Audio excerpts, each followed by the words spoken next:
Malaysia is one of those countries people think they understand too quickly. A modern city, tropical weather, good food. And that's about as far as most people go.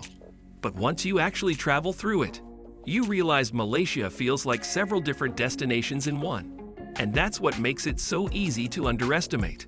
Because most people arrive with one version of Malaysia in their head and leave with something much harder to explain. Malaysia isn't just one kind of trip.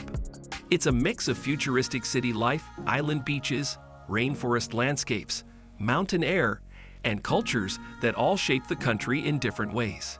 And most visitors only experience a small part of it. They stick to the obvious stops, the well-known highlights, the version everyone already knows. But there's more underneath that, a lot more. If you enjoy discovering places beyond the usual tourist version, make sure you're subscribed. We explore destinations a little differently here. Kuala Lumpur. Start with Kuala Lumpur, the city most people know first. The Petronas Towers, massive malls, busy streets, a skyline that feels modern and global. At first, Kuala Lumpur looks like the kind of city you can understand quickly. But that changes once you move through it, because KL isn't just polished. It's layered. One minute you're looking at glass towers and luxury shopping. The next, you're walking through older streets, local markets, and neighborhoods that feel completely different. A street market tucked behind a corporate block, a temple sitting between two office buildings, old shophouses in the shadow of something brand new. That contrast is what makes the city interesting. It doesn't feel like one thing. It feels like multiple cities pressed together. And the longer you spend in it, the more that becomes obvious. KL rewards the people who slow down, who walk instead of ride, who turn into streets that don't show up on the highlights list, who stay long enough to see more than just the skyline. But Kuala Lumpur is only one side of Malaysia, Penang. Then there's Penang, and the atmosphere changes immediately. Georgetown feels older, more textured, more cultural, more lived in. Street art on old walls, colonial architecture, temples, mosques, and shophouses all within the same area.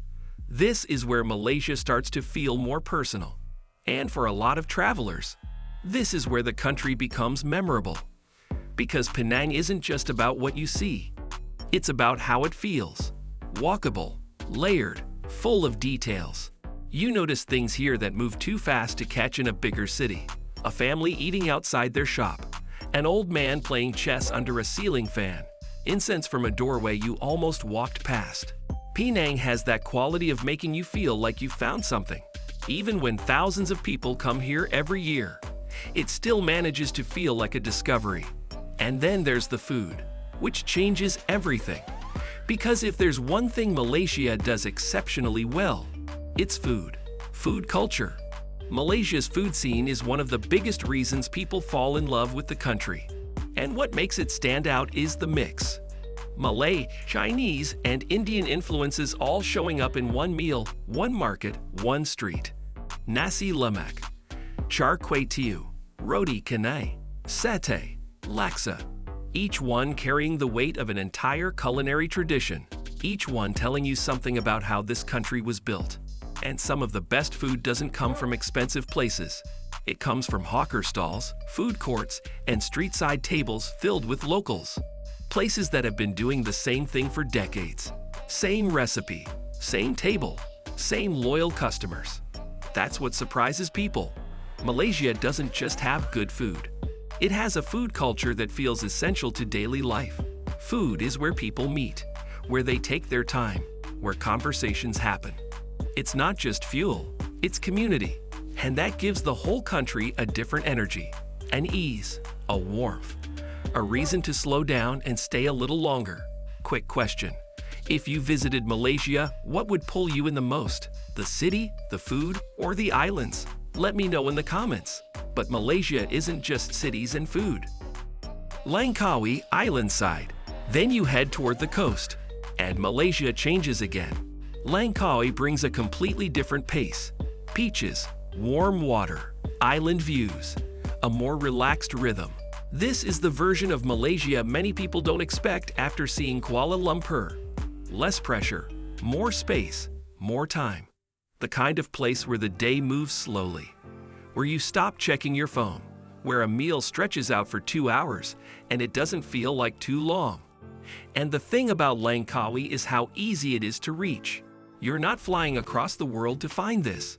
It's right there, part of the same country, a short trip from the city.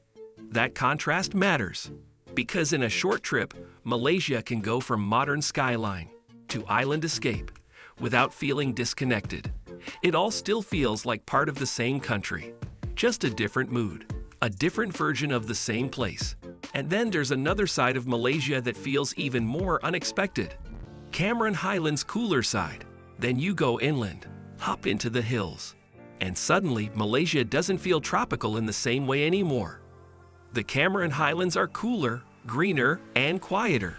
Tea plantations rolling across hills, mist in the morning, a pace that feels slower than the cities and the coast. Strawberry farms along quiet roads, trails through thick forest, guest houses where the nights are actually cold.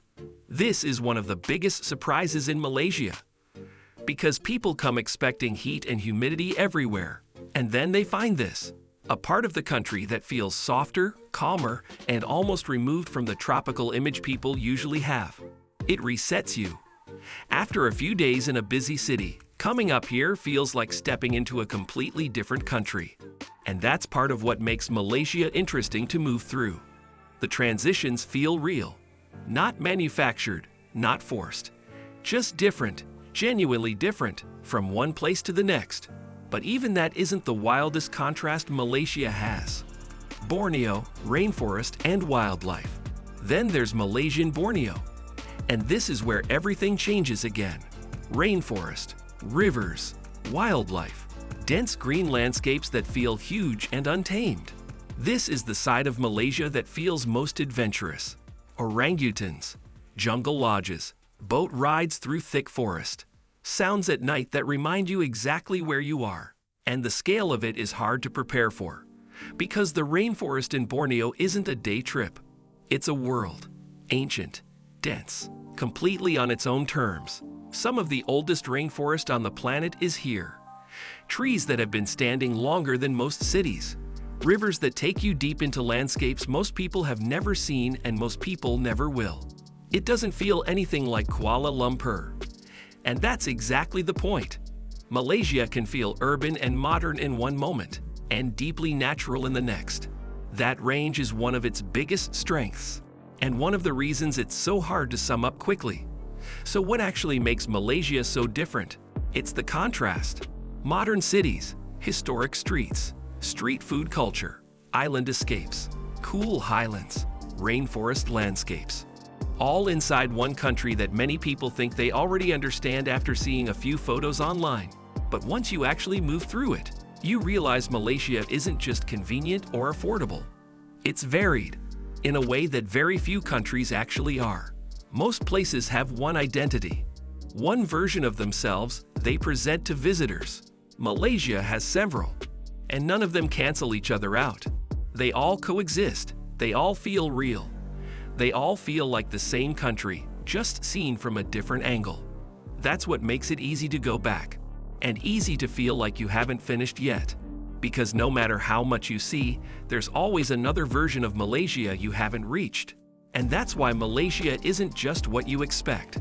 It's more than that. If you enjoy exploring places like this in a different way, make sure to subscribe. There's a lot more coming. And let me know in the comments. What part of Malaysia would you want to experience most?